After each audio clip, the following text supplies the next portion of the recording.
then we'll segue right back into this, go over to Parker at Pine Tree Helicopters, and then keep going down the list. So I'll keep control of the screen, and you can just kind of let me know as we go through from slide to slide, go to the next one, and we'll just progress right through and get them all done.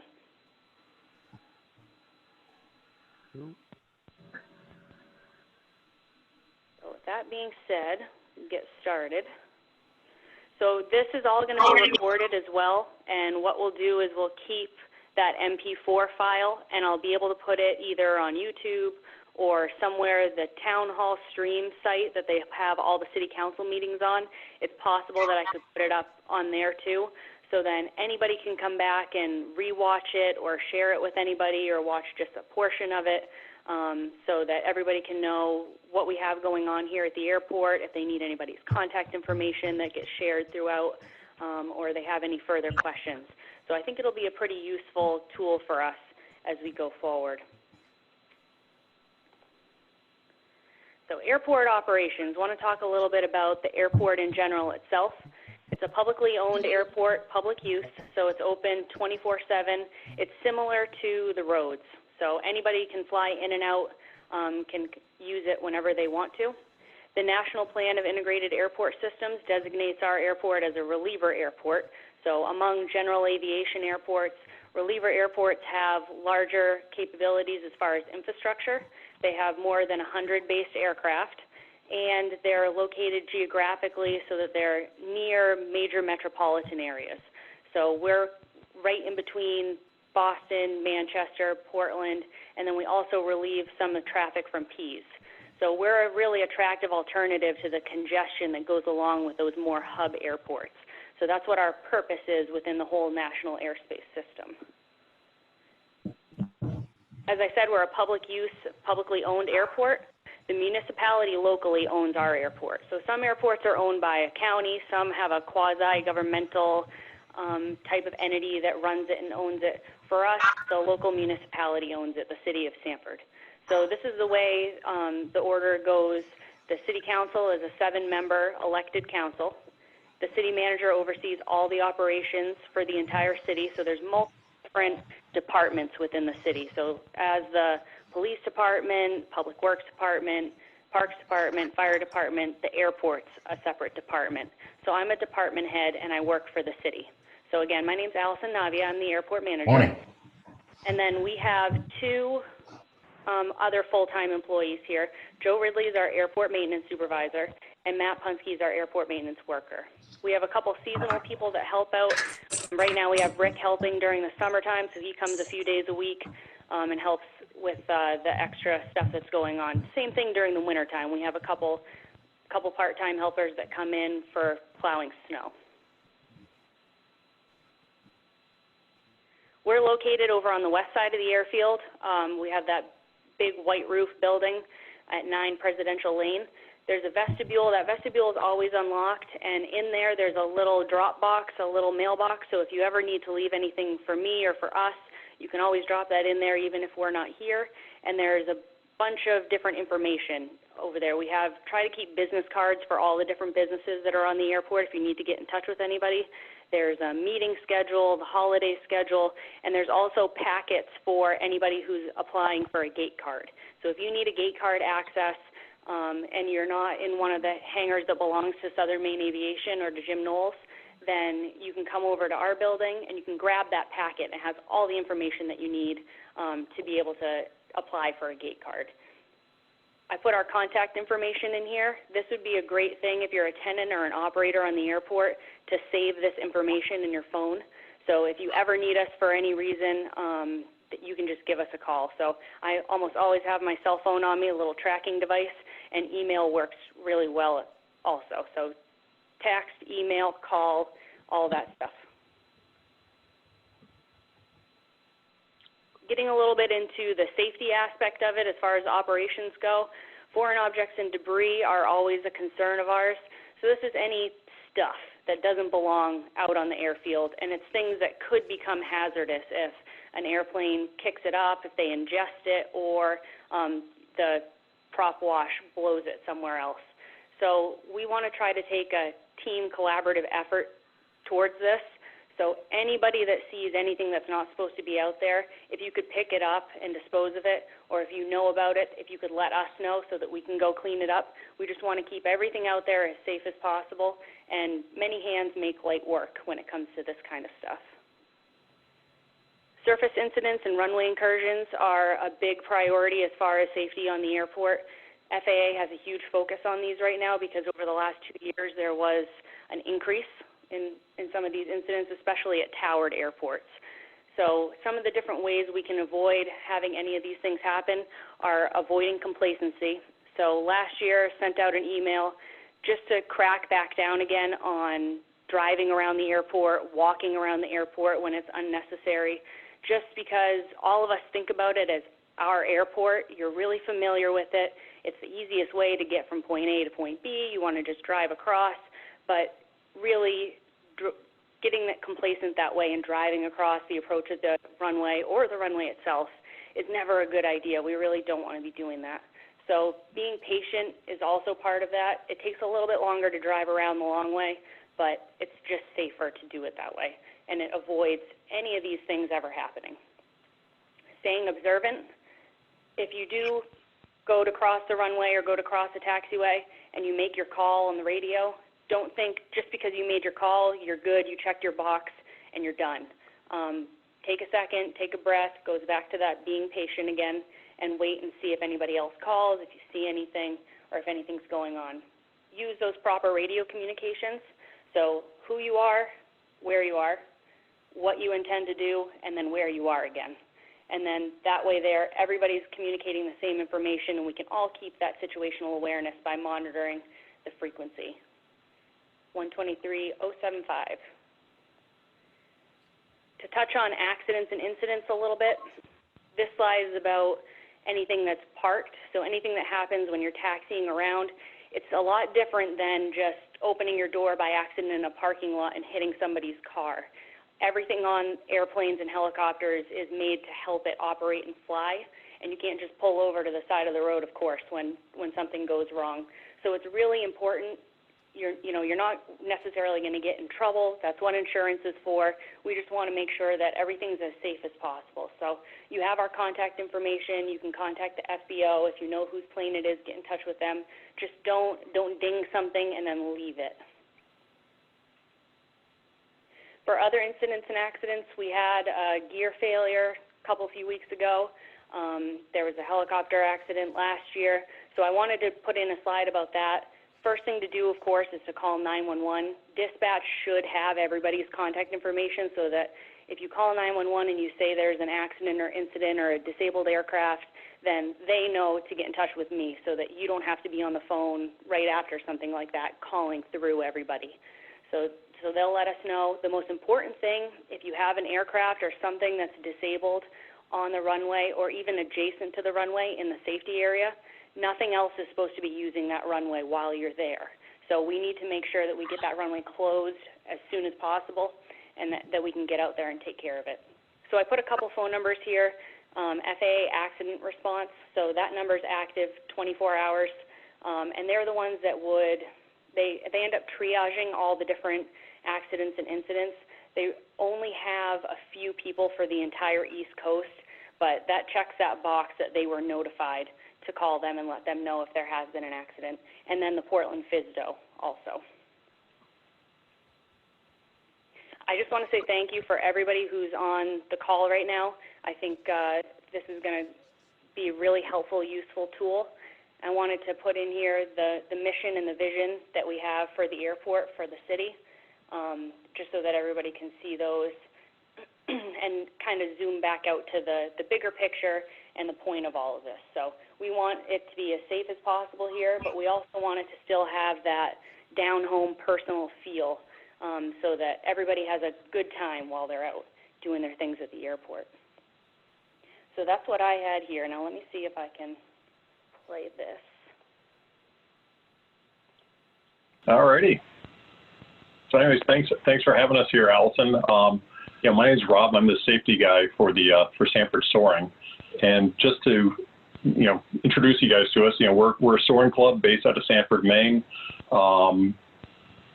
pretty much what you'd expect, right? You know, we've got gliders, we've got flight instructors, we've got the ability to launch gliders. Right now, as I'm speaking to you, we have 3 club-owned gliders, 2 of which are on the line right now. We have somewhere in the neighborhood of 4 member-owned gliders, although that number keeps going back up and down.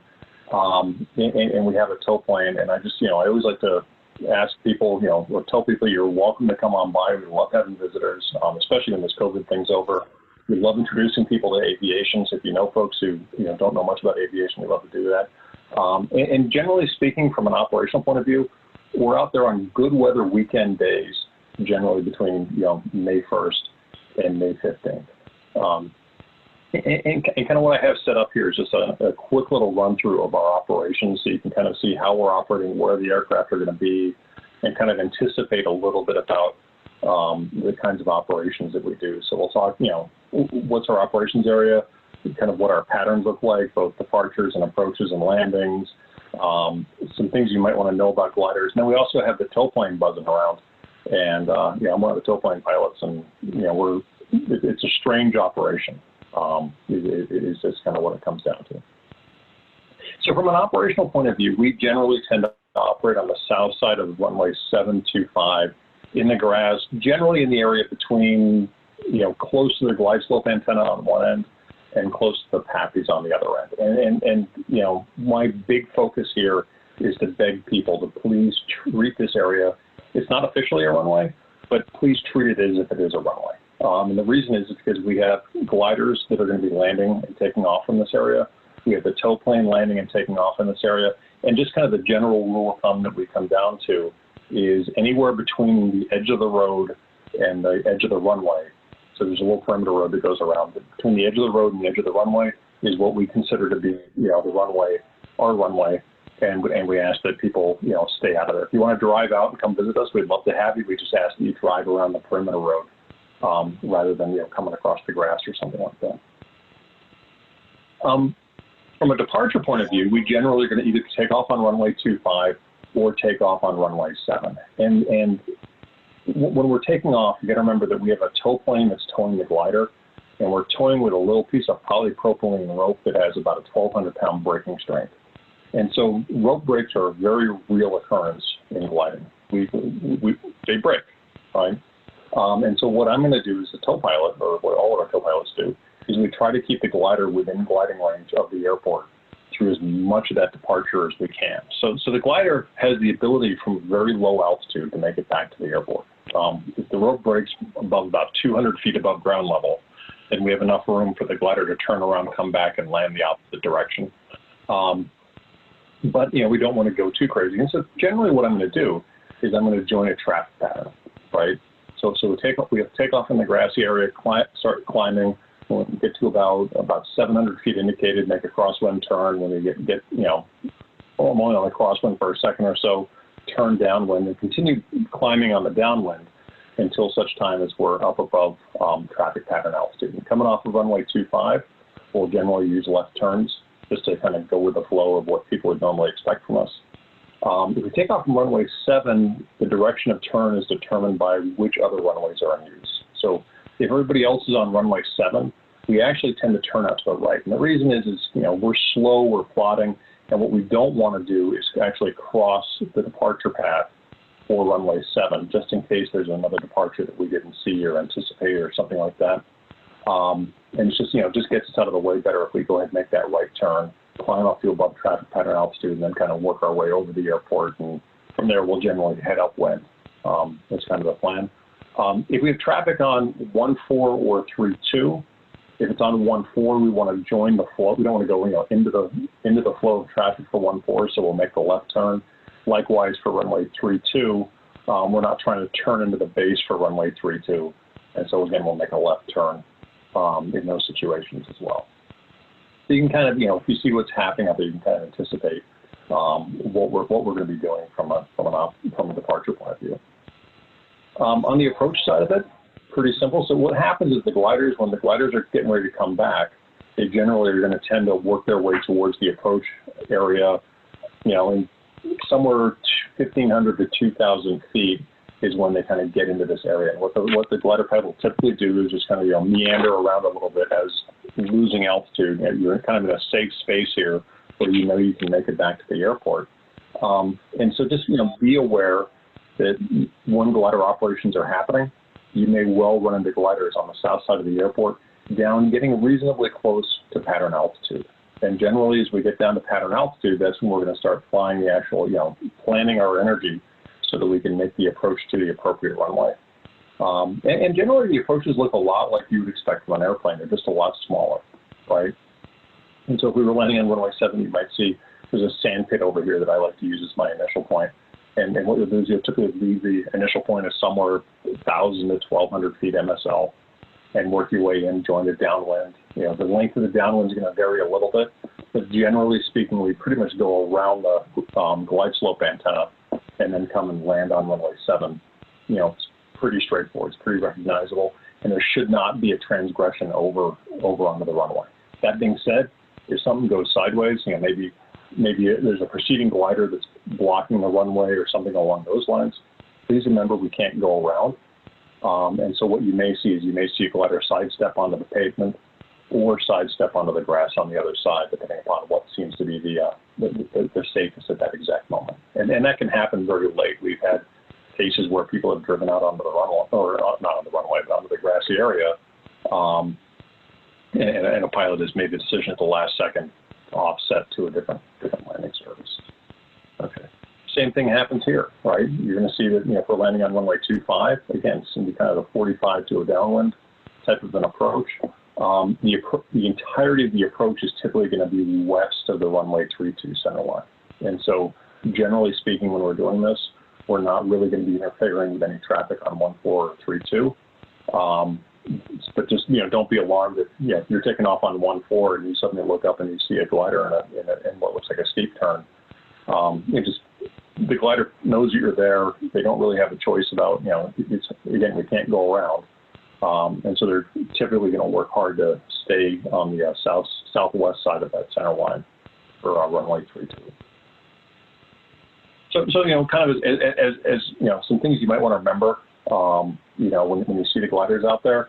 One, this is actually one of our larger issues, is that we cannot really see the approach end of runway 32 from our operations area, and we are now having a harder time picking up traffic on the approach to 14 from the operations area due to the solar project. It's not that big of a deal, but what you're going to find is that if the wind's tolerated at all, we're going to try to use runway 25 as much as we can. It just tends to work out better that way. The other thing is we're very dependent on the radio. If we are taking off on runway 7, we're really hopeful that you guys are going to be making good radio calls so that our wing runners and our tow pilots and our glider pilots are kind of aware of what the traffic is. Another thing is if you're taking off behind a glider, remember that if there's a rope break, the glider's got to come back, and we're probably going to turn into the wind. I'm not saying give us a whole bunch of time, but just be aware that if something goes wrong, that very suddenly that departure can turn into a short field approach, and we just help us out a little bit. Also remember, gliders tend to circle a lot. It's actually really good. It helps us see other traffic. It's we're working thermals and things along those lines. But we also have a problem that we're pretty slow, which means that especially if you're a fast-moving airplane, even if we see you, it's difficult for us to get out of your way. Small turns on a fast aircraft require a lot of time for us to compensate, and you just don't always have the time. So, we definitely are hoping that you guys are going to keep your eyes open. And as I've said about a million times, right, gliders cannot go around. Other things to think about, right? Generally speaking, we're going to tow to about 3,000 feet above the ground, so about 3,250 indicated on the altimeter. You will generally find we don't get a lot of lift at Sanford, and so I'm not going to say it's rare, but it's not overly common for us to climb very far from there. That being said, there's some days where it happens. We had one of our members got up to 9,000 feet the other day. So, the gliders can be higher than the release altitude on occasion. The other thing to remember is a lot of glider pilots are only glider pilots, and so we're doing the best we can to try to educate our own folks about what airplanes and helicopters and everybody else does, and this seminar is going to be a great source for that. I guarantee we're going to be sending this out to everybody. But just, please be advised that, sometimes our glider pilots may not be 100% up to speed on what you're up to, and just ask that you guys work with us as best you can. Finally, the other thing to think about is we have a tow plane, and the tow plane is it looks like just a regular old airplane, but it has this one little feature on it that most people aren't aware of. And what it is we're trailing a 200-foot rope.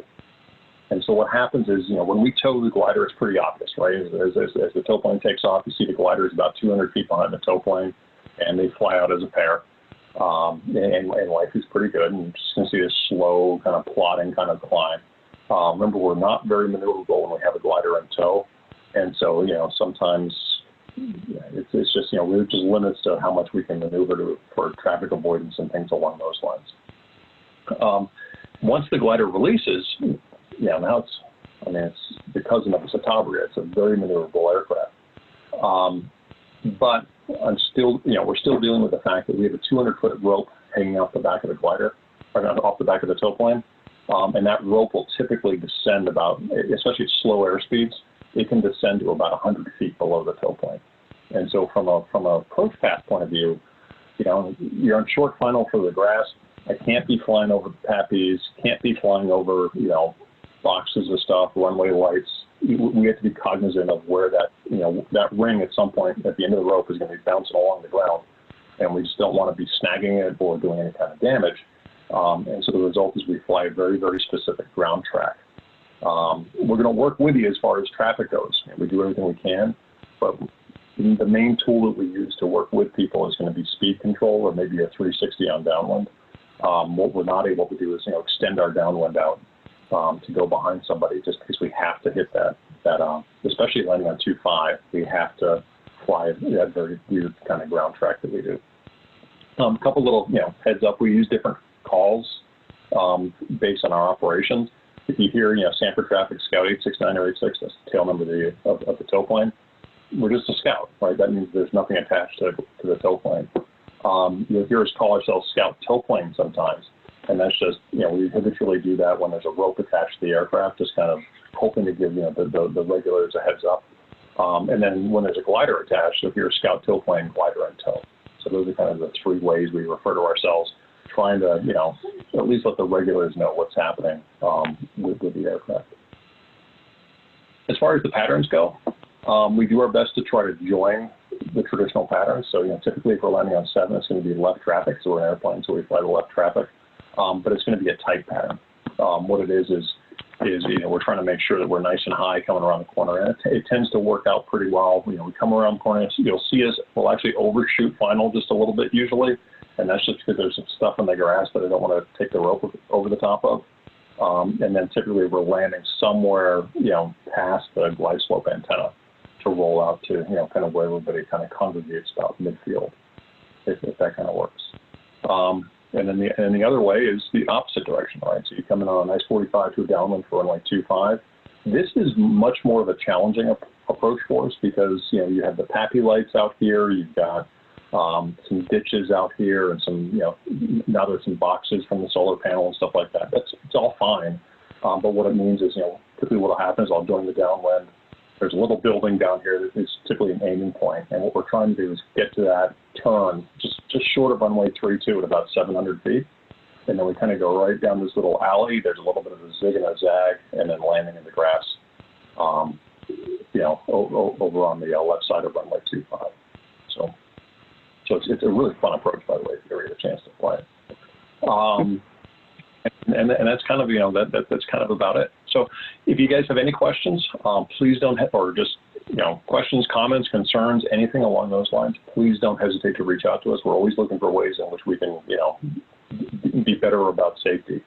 So there's 3 of us who, we're all airplane CFIs, CFIGs. Sue and I are both tow pilots. Sue Tholen is the president of the club, Cindy Daigle is the vice president of the club, and I'm the safety officer. And we have an email, safety@sanfordsoaring.com. And if you send an email to it, it will go to all 3 of us, and I promise you somebody's going to answer you. And, if you have any concerns about how we're operating, we want to be, upfront and make sure that we're doing the right thing as best we possibly can. So we hope you'll reach out to us if you have any concerns. So. other than that, that's about all I have. So look forward That's to, excellent. Thank you, Rob. I love that picture, by the way, on the last slide. That's pretty hilarious. It's tradition on the first solo in the glider world to dump a bucket of cold water on the solo-E. Probably nice out in that hot field, too.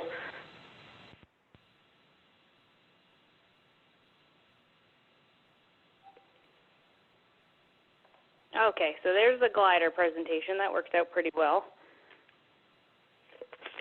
Parker, are you on? Yep, I'm on. All right, you can go ahead, and I'll just keep going forward. Just let me know when you want to go to the next slide. Sweet, yeah. So my name's Parker Montano. I'm the owner of Pine Tree Helicopters here in Sanford. You'll see us operating off of the north hangars quite frequently. I do apologize in advance. I don't have anywhere near as many pictures as Rob did in his slideshow, so it's going to be a little bit more dry. So one thing you're going to notice about helicopters is there's a lot of different things that we do. So this is pretty expansive, unfortunately. So I'll just start off with helicopter departures. So we have 3 different ways that we can depart the airfield. We can depart off runways, taxiways. We also have present position departures. Most frequently, you're going to see helicopters departing off of taxiways. That's just easiest for us and easiest for other airplanes, other aircraft, as we try to stay out of airplanes' ways as much as possible. And it also gives us the added safety of having extra space rather than leaving direct from our ramp. Now, with students on board and newer pilots, less experienced pilots, we will depart off of runways. The reason for this is there's the fewest number of decisions that have to be made for that pilot, the fewest variables, and that means ultimately it is the safest option for most newer pilots. Then you will also see us, like I said, direct departures from our ramp at the north hangars. This is going to be most common on tours, on photo flights, and with our more experienced renters. You can go to the next slide. Back one, I think. Pattern, yep. So local operations in the pattern, helicopters actually don't have standardized patterns like airplanes do. Helicopters, the only guidance we're really given is to avoid the flow of fixed wing traffic. So it's pretty broad.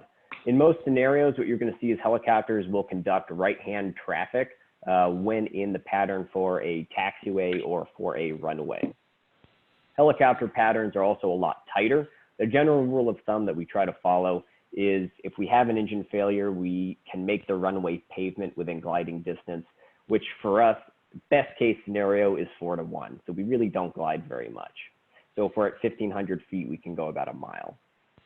The common altitude you're going to see here at Sanford is 700 AGL. However, if you go to other airports and see other helicopters operating around, you will probably see them around 500 AGL. The reason for this is 500 AGL is kind of the norm for helicopters around the United States, but at Sanford, we've kind of upped that 200 feet. It gives us a little added safety benefit in the event of an engine failure. We can make it back into the wind rather than just touching the pavement.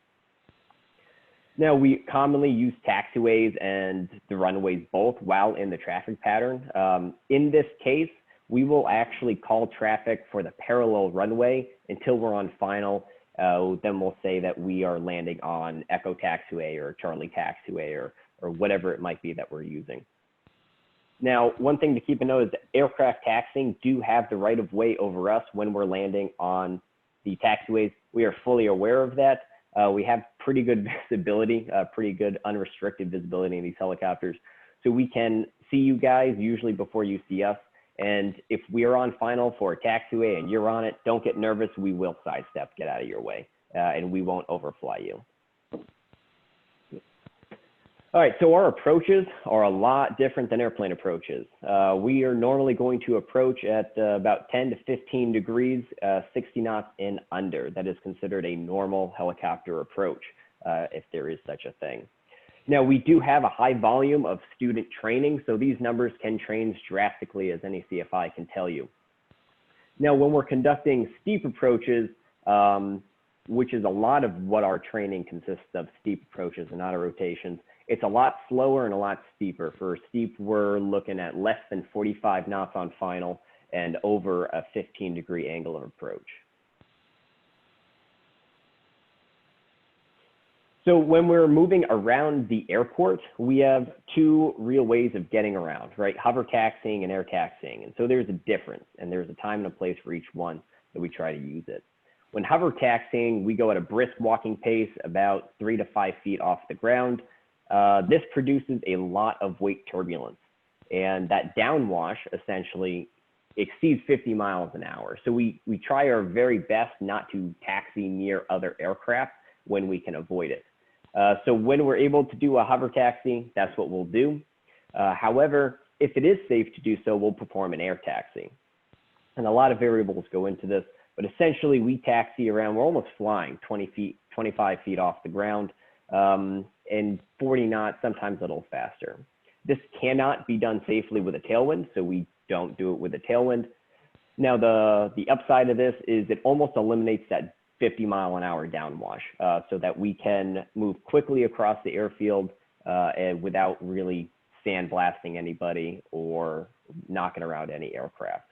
Now, we try to be as neighborly as possible and not knock aircraft around, but unfortunately, sometimes we do have very few safe options available to us. So we give you guys, airplanes, other aircraft, as much space as humanly possible. All right, so when we're parking, there's a little typo in here. When people are parking near helicopters, it's really easy to forget how much room the helicopter needs to lift off safely.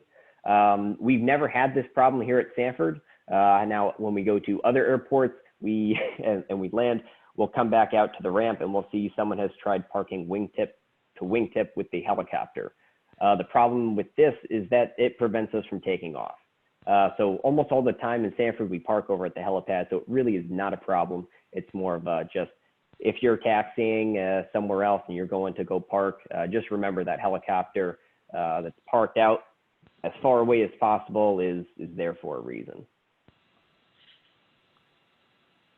All right, and self-serve fuel. I put this in when we were all using self-serve fuel, but the fuel truck at SMA is back up now, but I figured I would still leave it in here.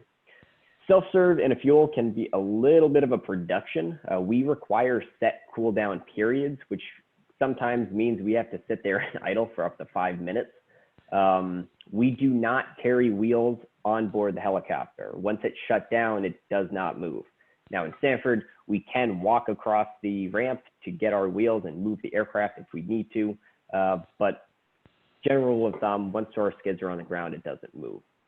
We also require additional space between us and the fuel pumps, just because our spinning objects and fuel pumps don't really get along too well.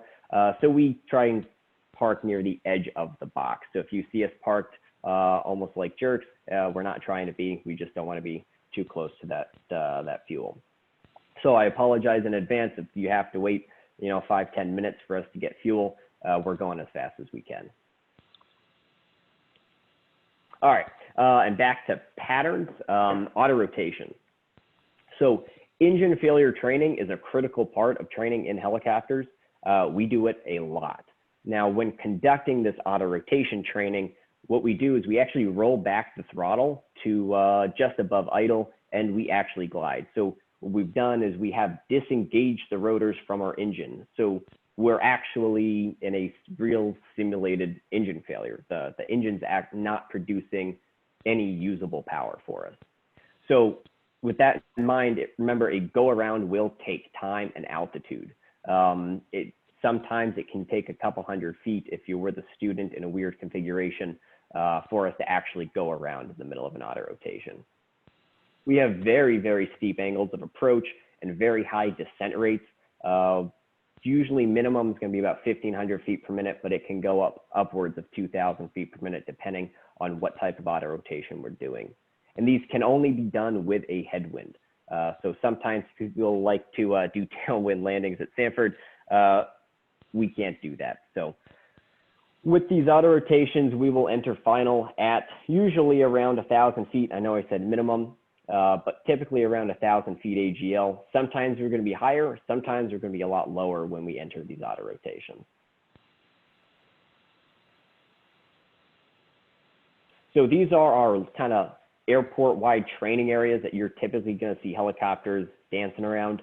We've got one kind of on the grass over kind of by the fence on that Main Street road.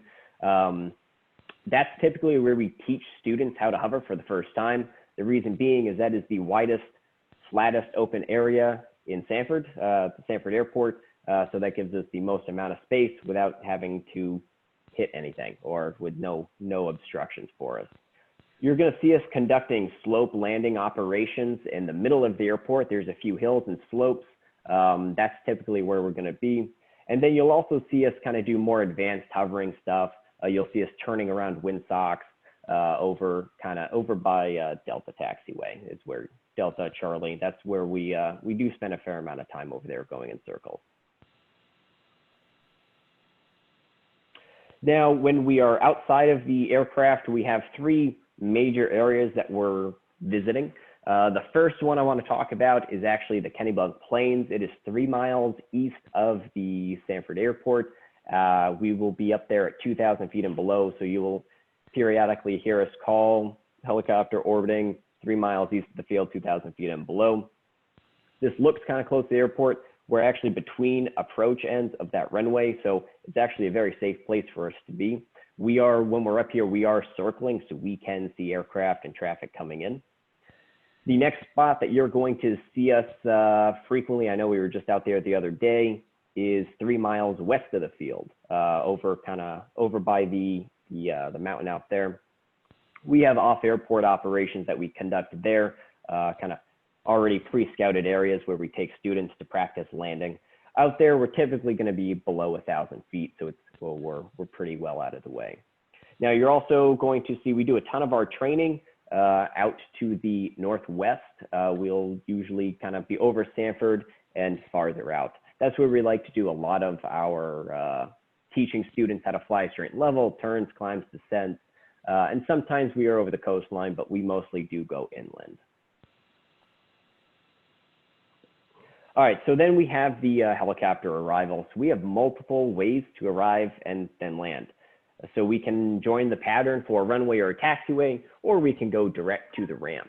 Now, when we're with students or newer pilots, it is the norm to try and join the pattern. We have been teaching everybody to do their very best to join the right downwind at a 45. However, sometimes it is a bit of a production for that to happen. I know the FAA did just put out new, not too long ago, they put out new guidance in an advisory circular for traffic pattern entry procedures. One of those entry procedures is actually flying over midfield at pattern altitude. Now, we will not do this for the most part as helicopters because there's usually airplanes in the pattern that we have to cross. So we will try and go around. And so when airplanes are coming in, it is helpful to know that when we're in the pattern doing auto rotations, you'll be trying to cross our downwind at the same altitude that we're at. Not a big deal. We're pretty good at watching out for each other, but just keep that in mind. Now, going direct to the ramp is less common. We'll mostly do this when we're conducting charters, tours, and other photo work. And this is typically, not always, but typically going to be direct to the north hangars. We've got a helipad over there. When landing direct to the ramp, we try not to overfly other aircraft on the ground. Aircraft taxiing on the ground do, again, like I said, have right of way over us. One thing to note is that when a helicopter is on final for a runway, the right of way rules actually, if we're lower on final, we do have the right of way over an airplane. When it's safe and we're able to, we do give way because it's usually easier for us to do that actually if another aircraft is trying to get in. But sometimes it's not possible for us to do that. So if I do want to just put that out there because except for the most part, we are very neighborly, but sometimes we can't give that right of way up. All right, and I believe this is the last slide. This is kind of a little depiction of how when we come direct to the ramp, our little routes that we will come in. They're not as nice as Rob's lines, but nonetheless, I think they get the point across. Sometimes we will shoot directly over Charlie Taxiway if it's clear and come right into the helipad. Other times, if the runway's clear, we'll shoot right across the runway. If we're coming out from kind of from the northbound area, we will come right over the grass where it meets the pavement, and then we'll kind of do a final turn in. And then sometimes if we're coming out from the west, we just shoot straight in across the approach into the runway if everything's clear.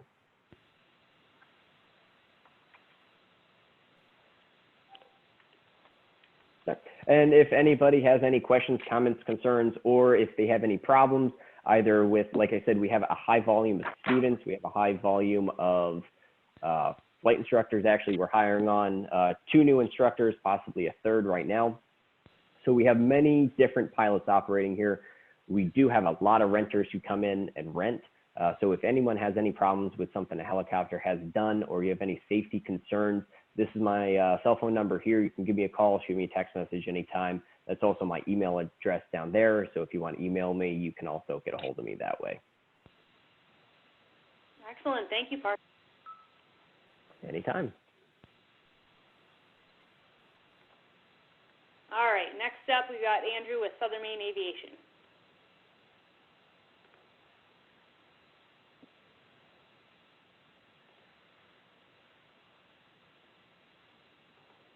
You might be muted.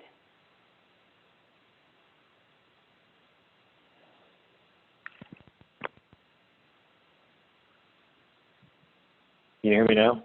Yep, there you are. All right, sorry about that.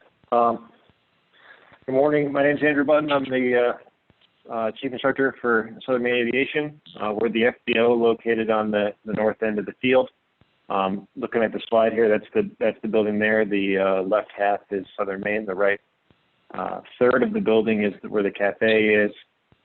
We provide all the functions of a full service FBO. So we have a full line service for jet, turboprops, helicopters, and piston aircraft, both for the aircraft based here at Sanford and for the higher volume of transient traffic that we see in the summer. So that ramp area that you see in the slide ends up quite full throughout the summer and fall. Up the upper left corner of the picture, you'll see we have a couple fuel trucks, Jet A and gas in the fuel farm. Self-service fuels available in that section there. Moving to the right, the larger section of the building is the main maintenance department, and we provide services for piston, rotary, and Rotax aircraft, particularly heavy on some of the rotary stuff for helicopters throughout the New England area, actually. To the middle section is the show hangar section of the building. That's where we put on, well, there's some maintenance functions that go on in there, but we also host safety seminars and some other events in there as well that you'll probably receive invitations for it at some point. And then the rest of that building there next to the show hangar is the dispatch area, which is kind of like the hub of activity for where transient traffic and folks coming in and out typically end up going all through that patio area into the building. We also have a testing center, a PSI CATS testing center that we host in there.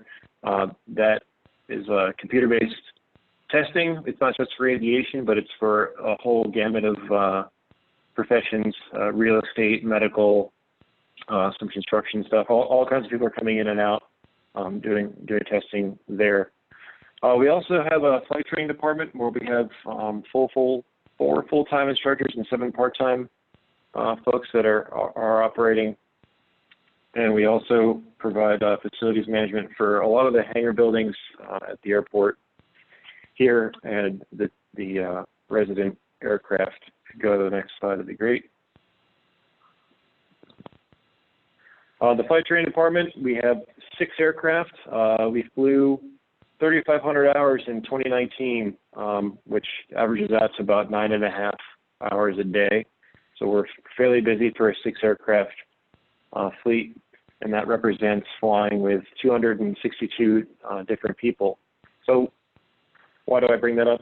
I just want to highlight that of the 262 people, that represents quite a scope of experience from student pilots all the way through ex-military and retired airline folks. So there's quite a number of people that are coming in and out of here operating these 6 aircraft.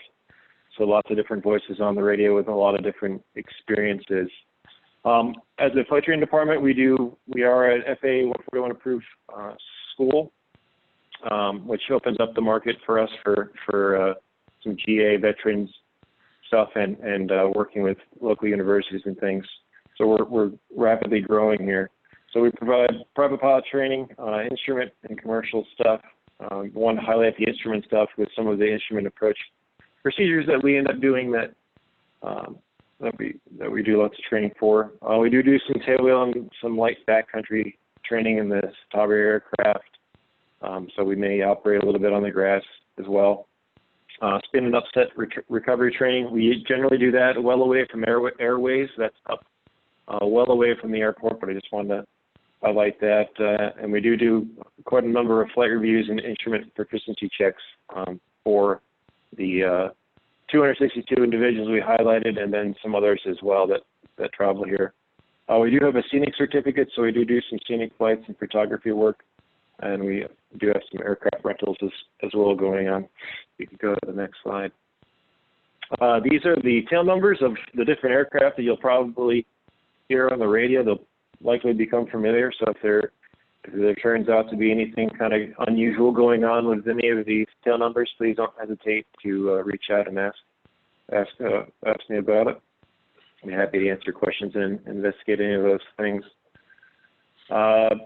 Again, operating, we're kind of in the whole area here. We do have an emphasis on trying to get away from the local area to have people utilize aircraft for what they're designed for, with a point A to point B type thing. So we try to not linger in the local area too much, but we do have quite a bit of touch and go activity going on as people learn to land and things. We also linger in the area for instrument approaches. So coming in from the Kennebunk VOR right on to 2-5 or circling to land for 3-2-1-4 is common, as well as the ILS and then going missed to Kennebunk. We do a fairly good job, I think, of referencing the approach and a VFR distance so that the transient traffic and whoever else is operating here has an understanding of where we are and what we're doing. So we work pretty hard on that, as well as a flight school, we want to train folks as close to the AIM recommended procedures as we can. So, standard traffic entries are strongly encouraged and encourage radio phraseology. But again, with the different number of individuals that operate those aircraft, there is going to be some variety there. Next slide. Here's some contact information. Mark Damath is the general manager of Southern Maine Aviation. His stuff is there. I'm Andrew, the chief instructor, again. And the dispatch front desk number that you can utilize to call for fuel or for other services or to get in touch with someone is also listed there. So I'd be happy to chat with anybody and answer any further detailed questions at a different time. But thanks for including us. Thank you very much. Thank you. Thanks. All right, next up we've got powered paragliding. Hi there. So I'm David McNulty. I own a business called School of Personal Flight that's based out of Arundel, but we use airfields in the area, including Sanford. Yeah, this slideshow is kind of more about what we are, since we're kind of unusual. And I have to apologize in advance that we don't have maps showing like where we're going and where we take off. But if you're familiar with the airport, the locations probably make sense. So we're from mostly Southern Maine, but we also have some pilots who come up from New Hampshire and Massachusetts. Most of us are solo. In fact, FAR 103 requires that we be recreational or educational flights only, and only one pilot. But we do have, some of us have waivers to fly with a student. The School of Personal Flight business started up in 2015, and right now all it's doing is equipment sales.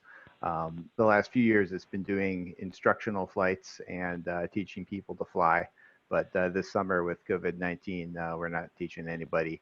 So probably be a little less traffic, a little less student traffic this year.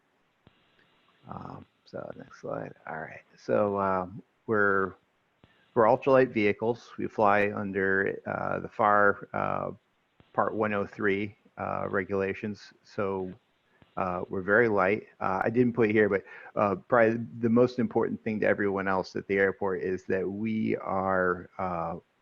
have to see and avoid and stay out of everybody else's way. So everyone has right of way over us. So most of us have radios. If you're wondering what we're doing, just get on the radio and let us know where you are, and you'll probably see the powered paraglider scoot off and get out of the way.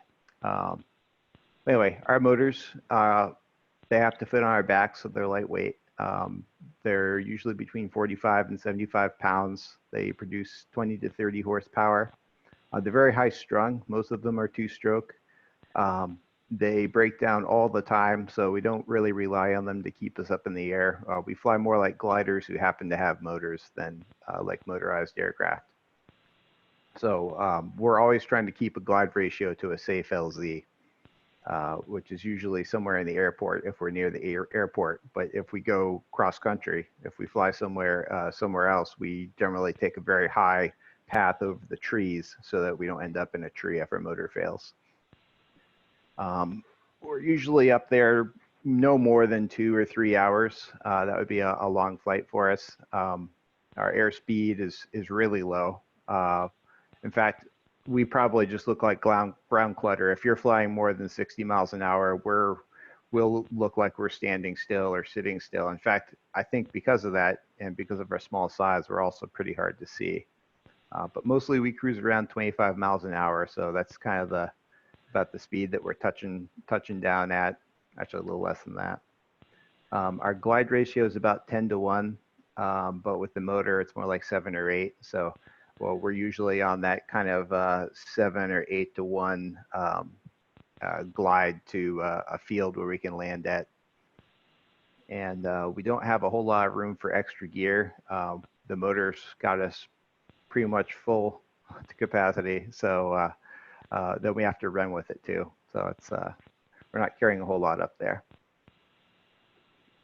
So these are just some pictures of the vehicle itself. They're quite small and difficult to see. I've tried to advise folks to buy wings that are brighter colored in reds and yellows and things like that. But there's a lot of wings that aren't that color. For instance, mine is the color of gray sky and clouds, so it's like the worst wing color you could have. But we carry strobe lights, or some of us do, and I'll even turn on my strobe light whenever it's light out, just so that we're a little bit more visible. So here's the differentiation. A similar aircraft is the powered parachute. It's quite a bit larger, maybe about 10 times larger. Usually those are carrying 2 people. They always have wheels. They've got a similar average speed, but they fly a bit different. And generally their motors are also a bit more reliable. They're a bit more powerful, a bit more reliable. They're more like aircraft motors, whereas our motors are, they came kind of from the Italian scooter side of motor design. And then the other aircraft that's similar to us is the paraglider. It's basically what we fly, but without a motor. And those are usually looking for sources of lift to stay aloft, whether it's orographic or if it around here it would be thermal lift. And we don't have many paragliders flying around coastal Maine. So takeoff, we're always taking off into the wind. So we like to set up right by the windsock, and if you watch us, you'll see if there's any wind, we're always taking off and landing into it. We don't have much of an ability to take off crosswind or land crosswind. It's not very safe because you've got a bit of side force going on your legs. And downwind is definitely not safe because if you've got a 10-mile-an-hour wind and you're landing coming down at like 15 miles an hour, that's a 25-mile-an-hour run you've got, and it's dangerous. So always into the wind. it's a very short takeoff distance, so we don't take up a lot of space.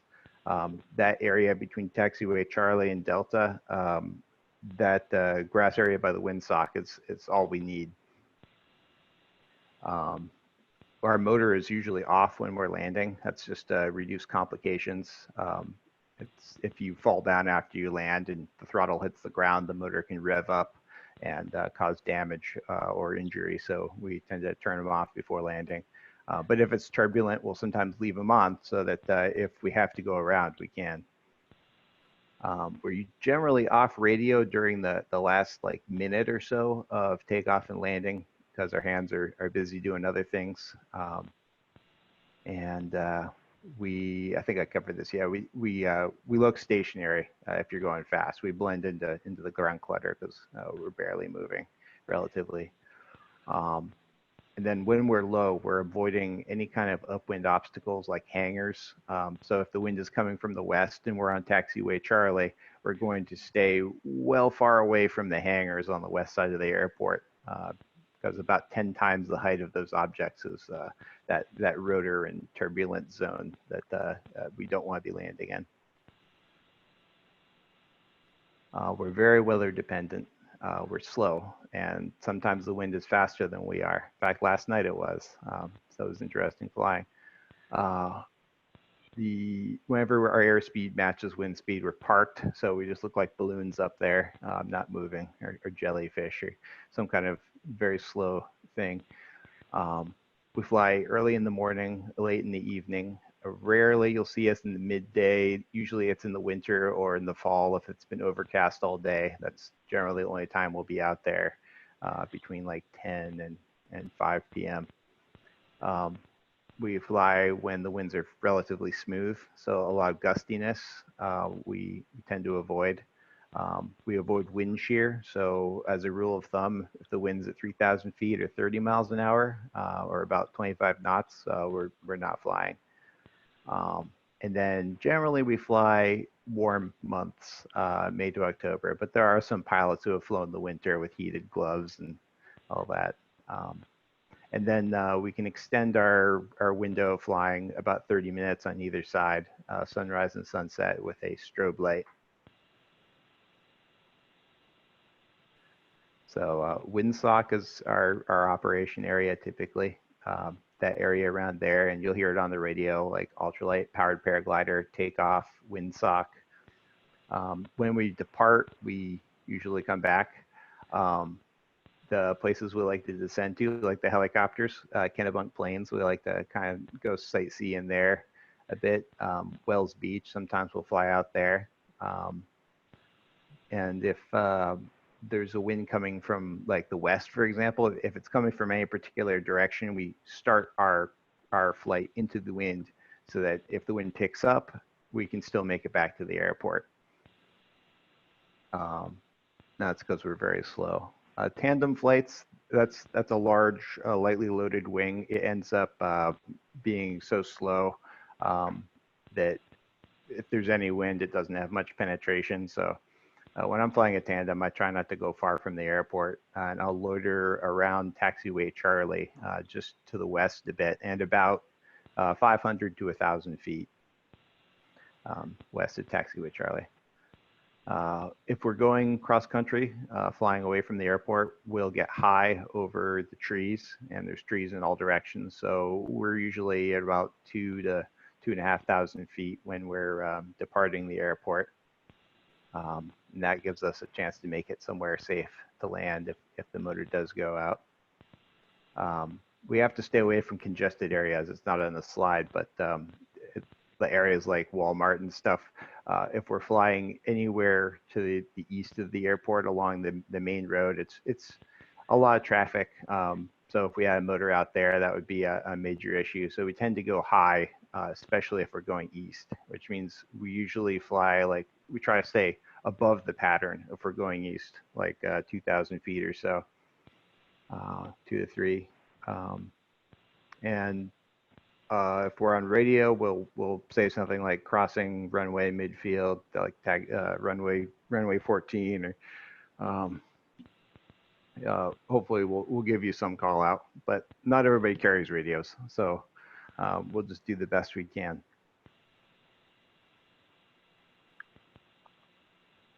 The things that we carry, hook knife, water landings are dangerous, so the knives are for cutting our equipment.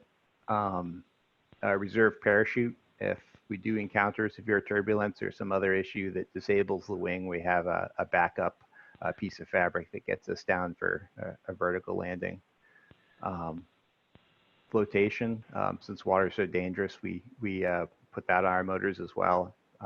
Around Maine, there's a lot of water, so it's a good idea. And then most of us carry an airband radio.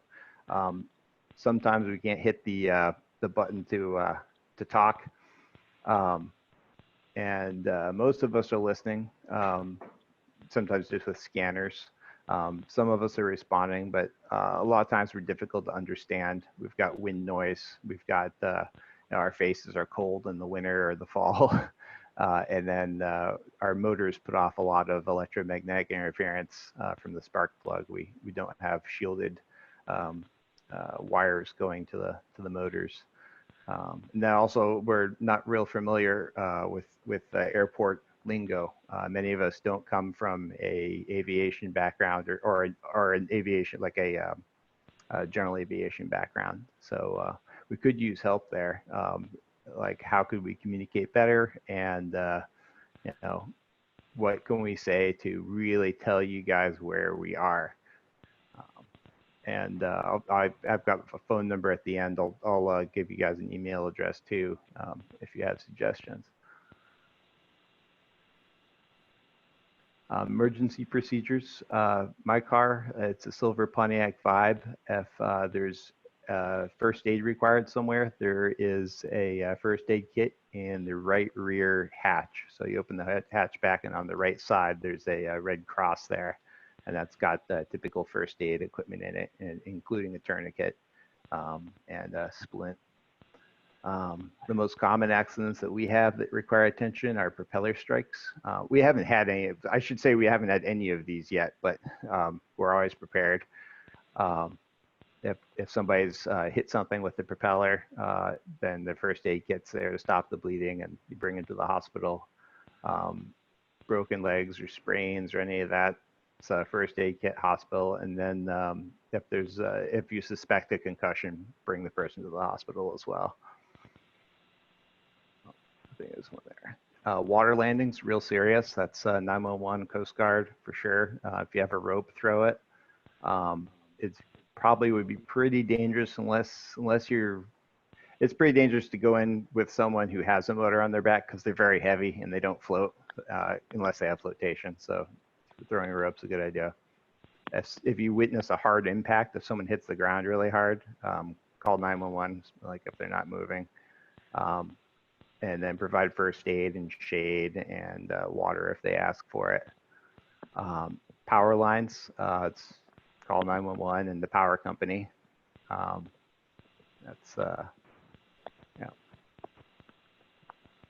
And then reserve parachutes. I've seen about 30 of them in the last 10 years, and most of the time there's no injury. In fact, even tree landings are pretty safe. If the pilot lands in the power lines or in the water, though, that's real serious. So call 911 in those cases. If they've just landed in a tree, it's not immediately serious, but if they are high enough up that they would be injured if they fell, then you use your discretion. Maybe call 911 if it looks like fall's imminent. But generally, it's you just need to get them down. They're attached to equipment that sticks in trees pretty well. And recommend the pilot stays in the harness until help arrives. Usually people only get hurt when they try to climb out. And if some pilot has a motor out and lands on your property or your lawn, just call me. This is if any other paramotor pilots are listening. If you land out in southern Maine, I'll come get you. That's everybody gets one freebie a year. So that's it. Yeah, and I'll get my my email address out to folks as well in some other way. Thank you very much, Steve.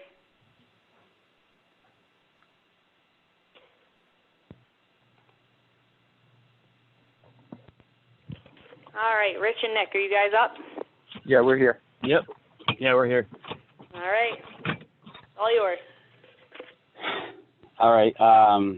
Well, good morning, everybody. Thank you guys for joining in. I'm Nick Sergi. I'm the Safety and Training Advisor and one of the owners. Rich and I own it together. We both do the majority of the jumps and the full operation. Basically, our focus is on safety for the most part. We want people to have a good time, but we want to make sure that everything is done safe. We've operated for a couple of years out of Biddeford to really, build it up. But because of a runway reconstruction project, they've kind of shut down the airport for a good portion of the summer. So we'll be operating out of Sanford. So this is a new foray for us. And there's a lot more operations that are in and out of Sanford, and not just types of operations, but numbers. So our goal is to work in a very good way with pretty much everybody at the airport. We want to make sure that everybody knows what we're doing. We know what everybody's doing and all that. So a little bit about us. Rich and I have been jumping for many years. Rich has got about, I think, 29 years, Rich, I think now. 30 now. Of jump. Yep, 30.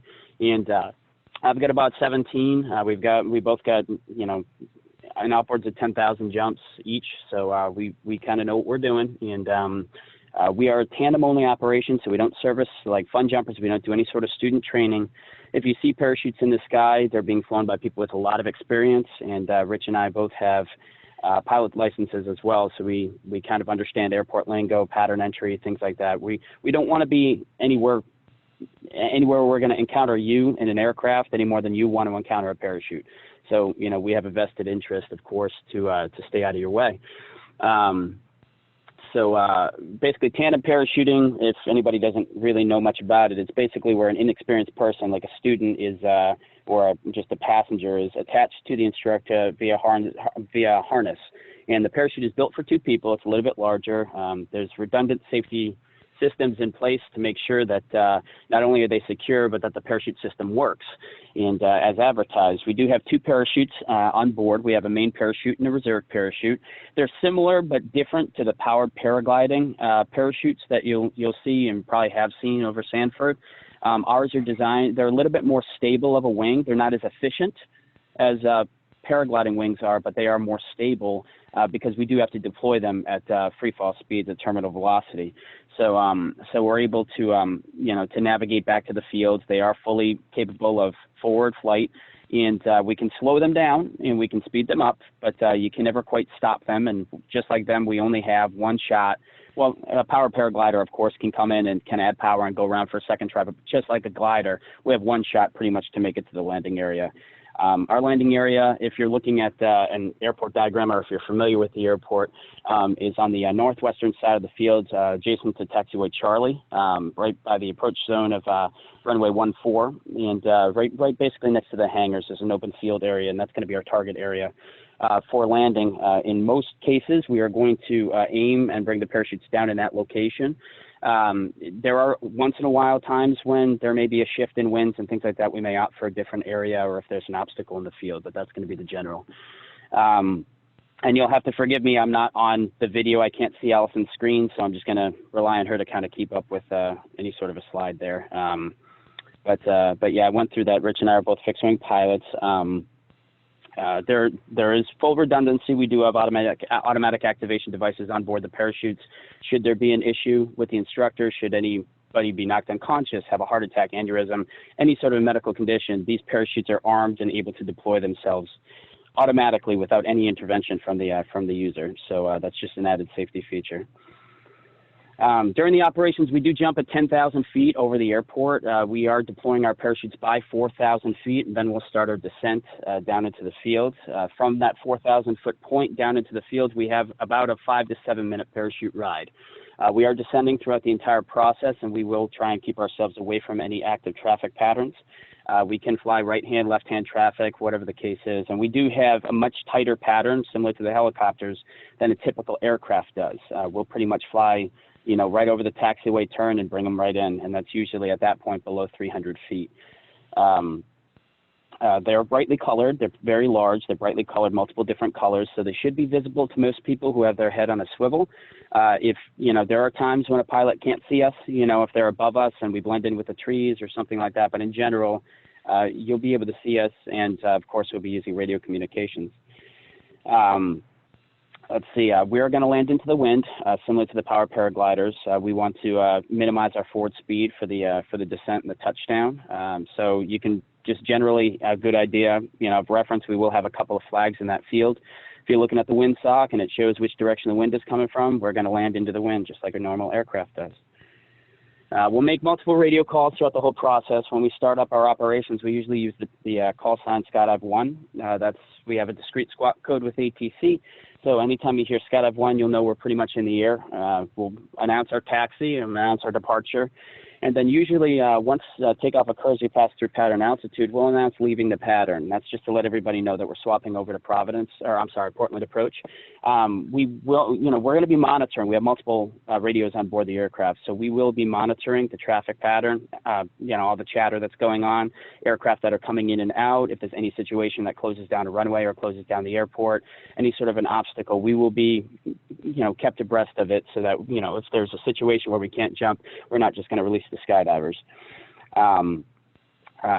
Because we're talking with Portland approach the whole time, anybody who's coming into Sanford from outside the area, 9 times out of 10, Portland is going to let you know that there's jumping operations in progress over Sanford. So once you switch over to the CTAF, you'll be able to understand and hear the radio calls that we're going to make, and at least be aware of the situation as we're getting ready to jump. 5 minutes prior, our pilot will give you a radio call letting you know that you're 5 minutes prior to jumpers. And then 1 minute prior, there'll be another radio call just letting everybody know that there's about to be jumpers. And then once we drop skydivers, the pilot will give a jumpers away call, 10,000 feet and below, use caution. And then he's also going to give you a generalized direction, if we're to the west, to the south, to the north, to the east, whatever the case is for the field. And that's going to vary heavily depending on what the winds aloft are for the day. So if we have, strong winds at 3,000 feet from a particular direction, we're going to be heading that direction. So if before you fly, you're looking at a winds aloft chart and you check that 3,000-foot winds, those are generally the winds that we care about the most, because that's when we're under the parachute. When we're free falling, it's not that important, but when we're under the parachute, it's a giant sail over our head. We want those winds to bring us back to the field. So if you draw a line from that airport on that heading, that's where we're generally going to be, 4,000 feet and below, descending into the field. Once parachutes have deployed, you'll get a parachutes open call over Sanford, 1 or 2 parachutes. You'll only see 1 or 2 parachutes at a time in the air, probably no more than 1 operation an hour, and that's about it. We'll descend into the field, and once we've landed, the pilot will give a parachutes clear over Sanford. Now, we try to keep a radio on as well, so if anybody is flying in and they're not sure, you can always ask, are there parachutes over Sanford, anybody there? As long as we're at the facility for that day, we will radio back and say, nope, airspace is clear, go ahead. So when it comes down to weather requirements, we have similar weather requirements to the power paragliders. We like winds that are under 20 knots because our forward speed is only about 15 knots, so we don't really want to be landing backwards. So we try to keep it under 20 knots total. And we also are not big fans of having larger than a 10-knot gust spread. So if it's, say, 7 knots gusting 18, that's not exactly ideal for us. Because if you catch, you're landing, you catch that gust, it's going to create a lot of lift on the parachute, and then the reverse side of it is where you come straight down, and that's when injuries can occur. Since we want to minimize that, we try and keep it below a 10-knot spread when it comes to gusts. We're under the same category of visibility requirements for clouds. If we have overcast skies or broken ceilings below 10,000 feet, we're generally not going to be jumping. Our minimum exit altitude for tandem by regulation is 7,500 feet. So if there's a solid deck of clouds below that, we're not going to be in the air for the most part, unless we can find a nice VFR hole and we can drop through that. But that's all, dependent on, day by day. We also don't jump in the rain because it's kind of painful. Feels like little pinpricks. We don't really like it. It's not good for the passengers. So we pretty much will wave off on that. We do jump 7 days a week. It's a daytime operation. We can't jump tandems at night. So we like to say sunrise to sunset, but generally we're going to be up, no earlier than maybe 8 a.m. in the morning. And then, we'd be finished by usually around 7 o'clock at night, but it's all by reservation. So some days we won't have any reservations. Some days it's a holiday or the weather's not good or something like that. So it's not a 24/7, 365 type of thing. It's really just by reservation, and we'll be making radio calls throughout all of that. As for unique situations, they're very, very rare, but because the parachutes are so maneuverable and you can direct where you're going, the only things that you would normally see is maybe an off-field or off-airport landing. That would be where we bring the parachutes down in a location that is not our designated landing area. The only times where we would do something like that is if the winds switched crazy and got really strong or something and we weren't able to make any forward speed. We'll choose an open landing area that's going to be as safe as possible, not going to have really any obstacles, and put it down away from a movement area. Once again, we don't want to be near a running airplane. We don't want to be in the way of any airplane, so we're going to try and choose a spot off to the side. I remember during the helicopter presentation, gentleman said that they sometimes use taxiway Charlie for landing or taking off or hovering or things like that. And in that case, because our field is right adjacent to Charlie, if we had seen a helicopter there, we could just bring it and put it down behind the hangars. There's some open area there. We have full maneuverability. So if you see us land in a different location, it might not have been a mistake or that there was anything wrong. It may have just been that we didn't like what we saw. If there's an aircraft in our landing area, we'll just select somewhere else and put it down there. It's not a problem. And the other thing that you might happen to see, it's extremely rare. We haven't yet had one during our operation, but just to bring it up, is a cutaway, and that's where a reserve parachute is used because we had a problem with the main during deployment. And basically, all we have to do is we have to pull a simple handle. It will jettison the main parachute, and then we deploy the reserve. The reserve is almost identical to the main. And we can descend ourselves all the way down into the field just as we normally would under the main parachute and land just as normal as we would under the main. The only difference is the main parachute, because it's disconnected, will flutter down and land wherever it lands, sometimes on the airport, sometimes off the airport. If it's in a movement area or in a bad location, we're going to try and get it out of there as soon as possible. We want to retrieve it as soon as possible. But we don't really have control once it's jettisoned where it's going down. And I will say, for anybody who does view this, who actually sees a reserve parachute being used in a cutaway main fluttering down, it can look pretty nasty, and it looks like there are these two things called risers. They connect us to the parachute. They kind of look like little legs kicking in the air. Don't worry. If you see a fluttering parachute like that, it's not somebody inside of it. Just chill for a second. Count the parachutes. If you see two, you're good. So that's that's something just to kind of sort of be aware of.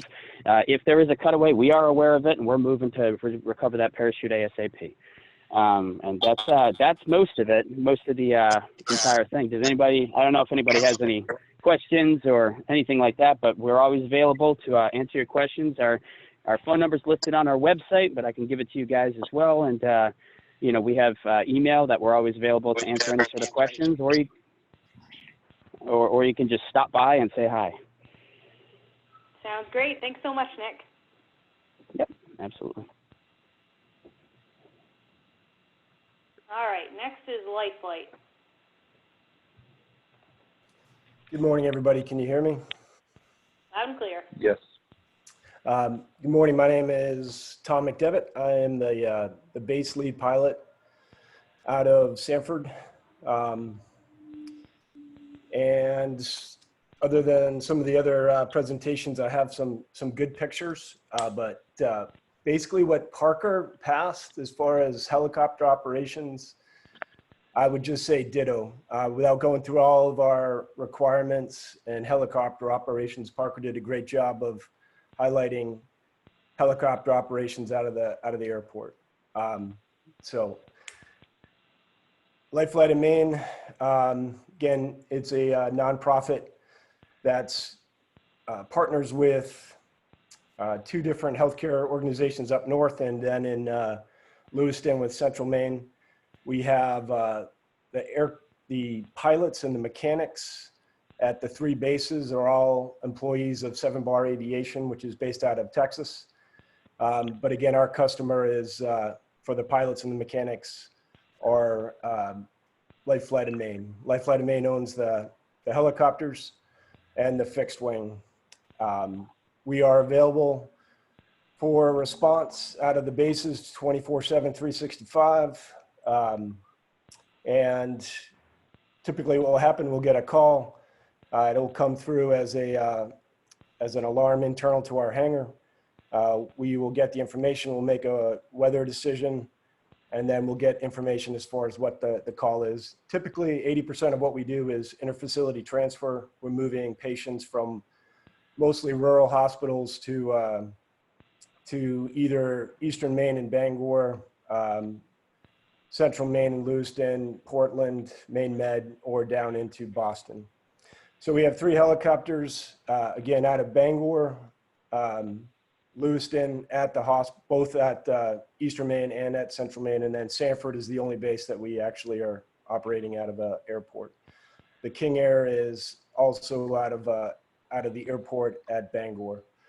There's a couple ground transports in Lewiston, up in Bangor.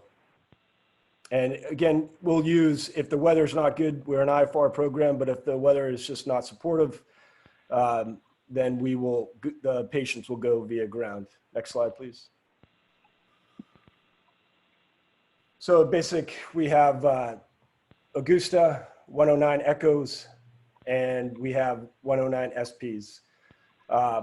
The SP is out of Lewiston currently, and then the Echoes are out of Bangor and Sanford. Basic information as far as cruise speed or range, and then configured for ICU and the internal to the aircraft, the paramedic and the flight nurse we have on our duty 24/7 are able to do some amazing things with the patients en route. And then again, we are an IFR program. Overwater operations is limited. I spent 25 years in the Coast Guard, so we don't have floats, so we do limit our how far off we will go. But for the majority of the islands in Maine, we will be able to get out there if the weather is good enough. Night vision goggles, pilots are up on. It's a single pilot operation, day, night, IFR. The pilot will always have the goggles on at night, and then we encourage the crews. They're both outfitted. The paramedic and the flight nurse have night vision goggles in the back. But obviously, if they're working on a patient, they're not going to have the goggles. So it's just for takeoff and landing, where preferably all 3 crew members, but at least the pilot and 1 crew member on takeoff are wearing night vision goggles. Next slide. Fixed wing King Air out of Bangor. It's, I think Life Flight's, I've only been on board for 3 years, and I think it's probably 4 or 5 years that they've had it. It's great. Those of you that are born and bred in Maine know that Bangor is only about halfway up. So there's a lot of state to cover north of Bangor. So the fixed wing has been really helpful as far as being able to get up to airports in the, Fort Kent, other areas, Holton to the north, where it will take the helicopter a little bit longer. 2 pilots and a paramedic and a flight nurse in the back. Plus they have some NICU capabilities that are a little bit higher level than in the helicopters. But basically the care is the same. Again, it's just get there quicker, and they can fly as a dual piloted in icing conditions that the helicopters can't. So the helicopters are limited by, shall not fly in icing conditions, where the fixed wing has some capability there. Next slide. So that was just a quick overview. Again, from a helicopter operations, we try to do our best to stay out of everybody else's way, similar to what Parker talked about. We try to be good neighbors, communicate when we're taking off, where we're coming from, but all the pilots are going to do everything in their power to stay out of your way. That it's including, the paragliders and the gliders and everybody else. So the only thing that we do that might be a little different that I wanted to talk about was we get our fuel from Southern Maine Aviation when they're open. When they're not, they've been kind enough to allow us to utilize the fuel truck. So we will do the same procedures that Southern Maine will do as far as crossing runways. But I would just ask if if you see anything that concerns you as far as our operations or our fueling, as far as somebody not communicating, I would definitely want to know that.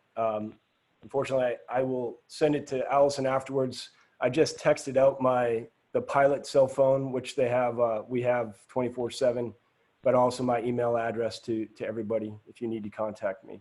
But again, that's the only thing that we do differently. We will grab the fuel truck, but we will follow the procedures that Southern Maine and Allison have put together as far as crossing the runways. Typically, that's only going to be, after hours, but, some of you do fly at night out there, so you might see us crossing, and if there's any concerns, please pass that along. If anybody has any questions, please let me know. Thanks so much, Tom. All right, last but not least, we have Civil Air Patrol. Hello, greetings, everyone. I'm Andrew Goldman, and I'm with Civil Air Patrol, the U.S. Air Force Auxiliary, Sanford Composite Squadron. We are a composite squadron in that we have both adult and cadet members, and we're located at the big blue hangar, and my contact information is right there for you if you need me for anything. Next slide. So who are we and what do we do? Well, we're supporting America's communities with emergency response, aviation, ground services, youth development, and the promotion of airspace and cyber power. Next slide. Our objective is to encourage and foster civil aviation in local communities, to provide an organization of private citizens with adequate facilities to assist in meeting local and national emergencies, and to assist the Department of the Air Force in fulfilling its non-combat programs. So we're not armed in any capacity. Next slide. Some of our capabilities, I'm not going to address all of these in this slide, but essentially our aircraft are Cessnas are 172s, 182s, and a few 206s. There are some additional task-specific aircraft, mainly tow planes and such, that are used. Most of our customers are governmental abbreviated organizations. Our missions get called into the Air Force, who then, through National Operations Center, notify us of what needs to be accomplished. That can include search and rescue, disaster relief, fire watch missions, transportation of medical supplies and other such things, as well as aerial photography. Next slide. So emergency services, we support local, state, and federal governments in emergency responses. Aerospace education, there's a very large classroom component to Civil Air Patrol, particularly working with the cadets in teaching aviation and cadet programs. We want our cadets to grow up to be responsible people and to introduce them to aviation. There is a pathway for cadets to do flight training. So some of the flights that occur at Sanford Airport are training flights with cadets. Next slide. Our use of the Sanford Airport. So we have a weekly meeting in the Blue Hangar. Most of the time that's non-operational in that we're not flying the aircraft. We also have monthly training exercises. These are typically on Saturdays. Usually it's the third Saturday of the month. And that is not always at Sanford. That's rotated throughout the state of Maine at various airports, but certainly can be at Sanford. Some of our other use include pilot currency and actual Air Force assigned missions. Next slide. So there is an area by the Blue Hangar that is sort of triangular in shape, and almost all of it is outside of the airport fencing. That's where we tend to be during our weekly meetings. So we're technically off of the airfield. We may be next to the Blue Hangar on the inside of the fencing, and that's at the tie downs where our aircraft is currently kept. So we shouldn't be impacting much of ground traffic or airspace at that point in time. Next slide. Pattern work. So we follow a standard traffic pattern, left traffic. We are instrument rated, so we may be flying in on instrument approaches, either due to real instrument conditions or due to the need to practice and stay current. We may be doing touch and goes or full stop landings. Next.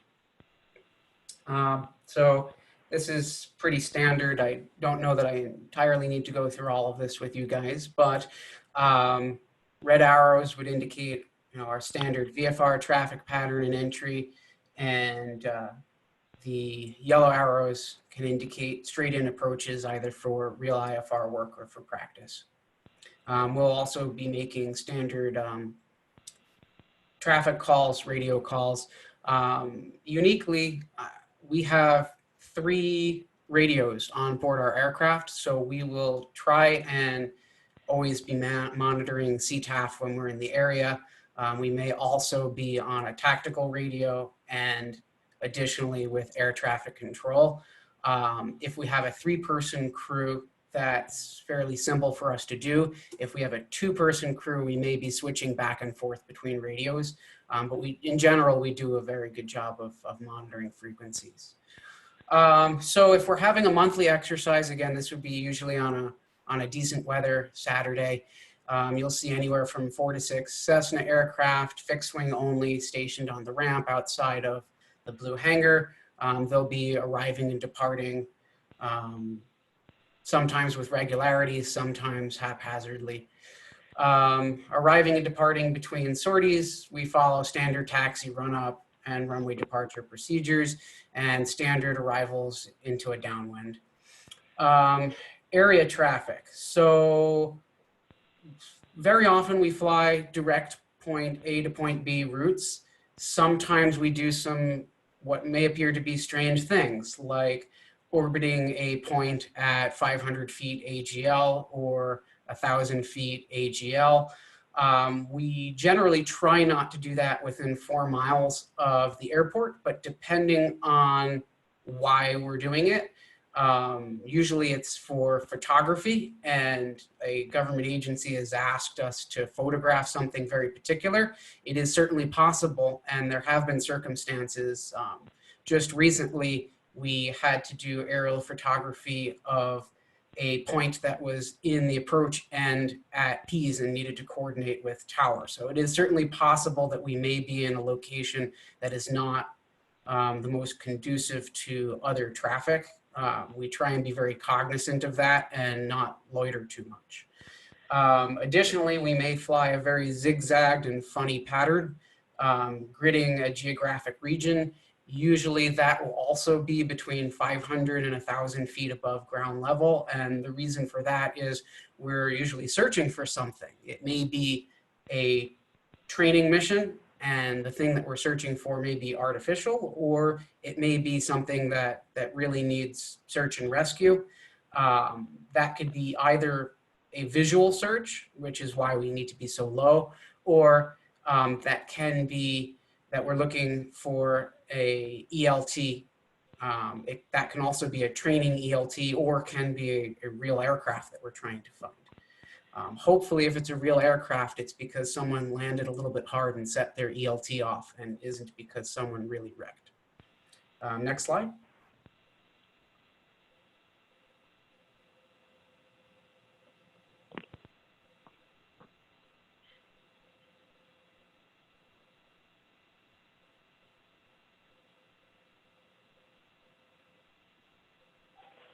Looks like that's all I had. There isn't that was the another last one. slide. So if anyone has any questions specific to CAP, I'm available, and I can be contacted either by cell phone or email as stated in the beginning. Thank you. Excellent. So that's what we had for the presentation. Thanks to everybody for putting all their respective parts and pieces together and doing this presentation. I'll be posting this up either, like I said, on YouTube or on Town Hall Stream, so I'll disseminate that information to everybody who participated and all the tenants. So once again, thank you so much and have a wonderful day. Thank you. Thank you. That's awesome.